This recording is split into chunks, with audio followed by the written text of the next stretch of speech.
le pétillant. Alors, on démarre cette revue de presse avec ce qui a fait l'actualité depuis hier, c'est cette inauguration de l'échangeur de l'amitié. Oui, le chef de l'État a mis en service cette infrastructure routière située entre Trècheville et Marcory hier. À cette occasion, Alassane Ouattara a déclaré notamment « Ce projet est une preuve tangible que la Côte d'Ivoire avance et avance bien ». Fruit de la coopération entre la Côte d'Ivoire et l'Empire du Japon, cet ouvrage vient consolider les relations entre nos deux pays. Et puis l'inauguration de cet échangeur est dans toutes les têtes et dans tous les journaux. Oui, la cérémonie d'hier a été traitée par l'ensemble de la presse nationale pour le quotidien L'Expression. L'ouvrage est le gros cadeau de Noël qu'Alassane Ouattara offre aux usagers de la route. Eh oui, c'est un cadeau qui désengorge effectivement. Soir Info consacre à sa une à l'ex-première dame.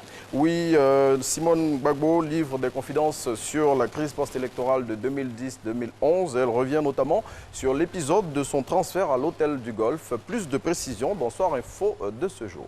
Alors, Renaud, dites-nous, le meeting de l'opposition prévu ce 22 décembre est finalement reporté? C'est la question à laquelle tente de répondre le Nouveau Réveil dans son édition de ce jour. Pour cause, le maire de Yopougon a pris un arrêté municipal interdisant dans toute manifestation publique pouvant entraîner des mouvements de foule sur tous les espaces ouverts de la commune du lundi 16 décembre 2019 au lundi 6 janvier 2020. Plus de détails dans le Nouveau Réveil de ce jour. Et un ancien dirigeant de la Banque centrale des États de l'Afrique de l'Ouest brille dans le quotidien. Il s'agit de Philippe-Henri Dacoury Tablé, l'ex-gouverneur de la BCEAO, parle de la situation sociopolitique de la Côte d'Ivoire. Selon le confrère, il livre de lourds secrets et pour en savoir plus, il faut se procurer le quotidien d'Abidjan de ce jour. Et puis pourrait Renaud avoir un rebondissement dans l'affaire dite Soul to Soul? Oui, c'est ce que révèle l'Inter avec cette une. Découverte d'une cache d'armes à Boaké. L'affaire Soul to Soul, ce n'est pas fini. Le confrère dit notamment ce que risque le bras droit de Guillaume Soro et livre à ce sujet les explications d'un juriste. Et le journal le plus smart d'Abidjan a accordé une interview à Georges Monet. Oui, dans cet entretien, l'ex-candidat aux élections municipales dans la commune de Marcory dit tout sur la présidentielle de 2020, sur le RHDP ou encore sur Félix Houphouët-Boigny en déclarant notamment « C'est Alassane Ouattara seul qui peut rendre cela possible ».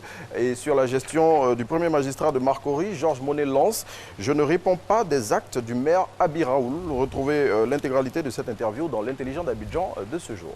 Et puis nous sommes à l'intelligent d'Abidjan, on reste intelligent, à l'intelligent d'Abidjan pour s'intéresser au report d'une élection assez atypique. Oui, cette élection, vous l'avez dit, c'est celle du président des IGI. Oui, des IGI. Si vous ne savez pas de quoi il s'agit, eh bien retenez que c'est l'élection du président des gros bras, ou si vous préférez encore celle des loubards. Eh bien, suite au report de cette élection qui devait se tenir récemment, Maître Apollos Johnson Leloup, l'un des candidats qui, précision de taille, est ceinture noire, 6e dan. Voilà, il faut avoir du grade pour pouvoir participer à cette élection des loubards. Eh bien, il est en colère et il dénonce des malhonnêtetés et plus de précision dans l'intelligent d'Abidjan de ce jour. Ça promet de la sensation de ce côté-là. Oui, j'imagine la commission électorale qui est mise en place pour gérer cette élection. Les adibatés.